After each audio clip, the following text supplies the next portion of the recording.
আজকে তোমাদেরকে দারুণ কয়েকটা এক্সপ্রেশন নিয়ে বলবো এবং সেই এক্সপ্রেশন গুলো তোমরা তোমাদের নেক্সট কনভারসেশনে যখন ইংরেজিতে তোমরা কথা বলবে বা কোনো জায়গাতে কোনো কিছু লিখছো ইংরেজিতে, তখন সেগুলোকে তোমরা ইনকর্পোরেট করতে পারো। তোমাদের লেখার বা ভাষার যে চার্ম, সেটা কয়েক গুণ বেশি বেড়ে যাবে।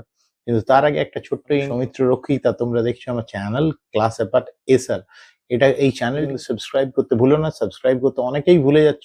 আর ফেসবুক পেজ আছে এই নামেরই, সেটাকেও তোমরা ফলো করে রাখতে পারো পরবর্তী ভিডিওর আপডেট পাওয়ার জন্য খুব তাড়াতাড়ি। তো চলো শুরু করা যাক। চলো দেখে নিই। তাহলে প্রথম যে এক্সপ্রেশনটা আমি বলতে চলেছি সেটা হচ্ছে কি, বেন্ড সামওয়ানস ইয়ার। বেন্ড সামওয়ানস ইয়ার, এটা লিটারাল মিনিংটা আমি বলতে চাইছি না, কারণ এর লিটারাল মিনিং এর কোনো ব্যবহার নেই। এটা যে অন্তর্নিহিত অর্থ বা ইনার মিনিং, সেটা হচ্ছে কি, talk to someone for so long A time that the listener feels board.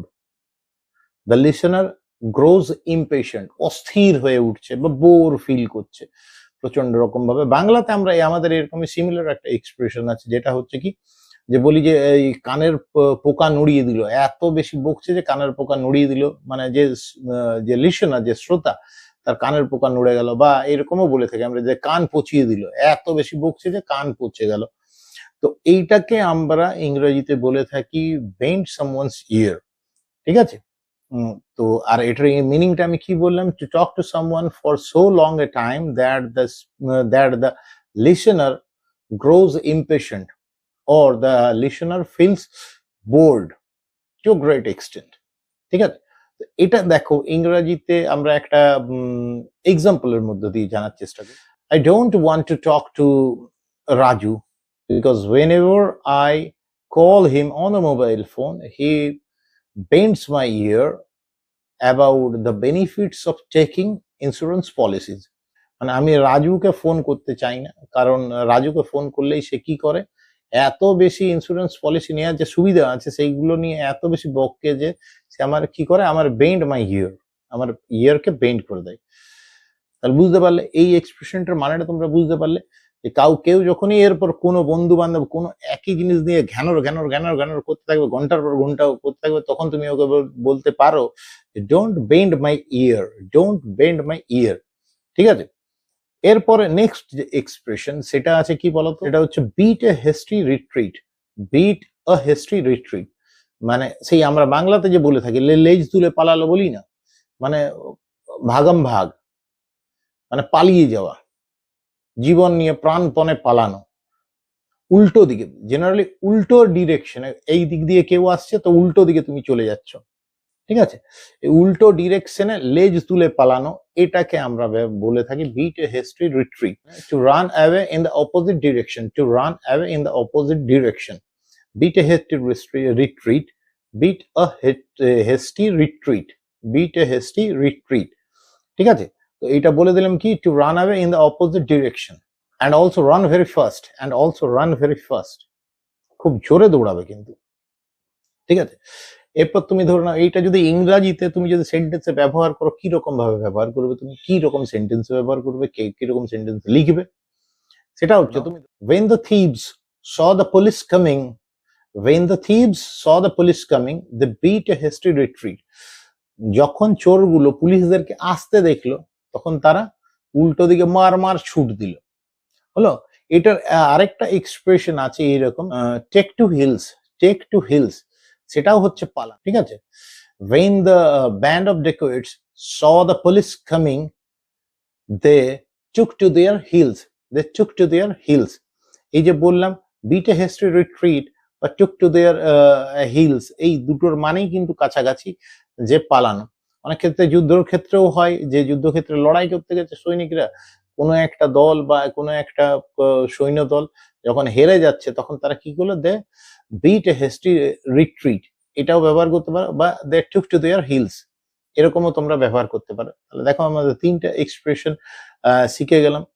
এরপরে আরেকটা আমি তোমাদেরকে ইংরেজিতে এক্সপ্রেশন বলছি, সেটা হচ্ছে কি, যে below the belt, below the belt, যেটার মানে হচ্ছে to act unfairly, to act unfairly, কার সঙ্গে খুব মানে আনফেয়ারলি, অন্যায্যভাবে, খুব খারাপ ভাবে আচরণ করা।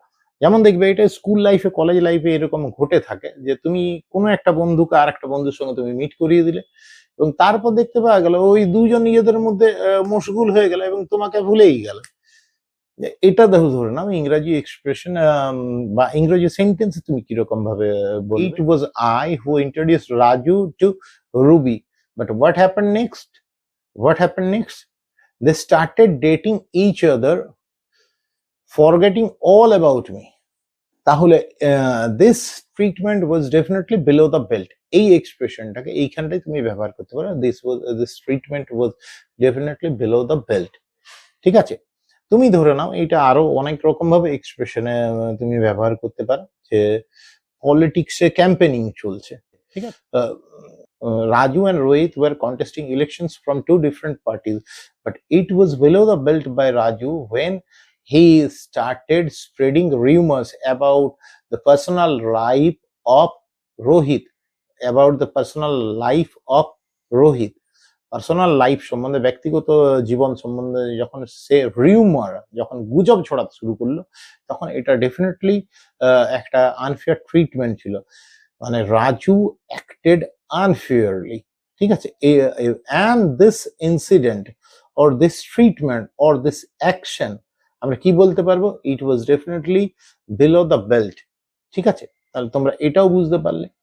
এই এই এক্সপ্রেশনটারও তোমরা তোমরা কিন্তু এরপর সেন্টেন্স তোমরা কিন্তু অবশ্যই ব্যবহার করবে, এটা ভালো লাগবে, তোমাদের সেন্টেন্স গুলো কিন্তু খুব ভালো লাগবে। আর অ্যাকচুয়ালি ব্যাপারটা হচ্ছে বলতো কি, এইরকম আমাদের সমাজে দেখবে যে ইংরেজি জানা হয়তো বেশ কিছু লোক আছে, কিন্তু ভালো ইংরেজি জানা, ভালো এক্সপ্রেশন দেওয়া, এই সংখ্যাটা কিন্তু খুব কম। এবং তাই আমি তোমাদেরকে বলবো যে সব সময় বেস্ট এক্সপ্রেশন দিয়ে তোমরা লেখার বা বলার চেষ্টা করবে, তাহলে তোমাদের ইংরাজির যে ডেপথ সেটা তো অবশ্যই বাড়বে। এমনকি লোকজন যারা যে শুনবে তারা কিন্তু ইমপ্রেসড হয়ে যাবে যে আরে বাহ, দারুণ কিন্তু বলেছে ইংরাজি, দারুণ কিন্তু জানে এই ছেলেটি ইংরাজি।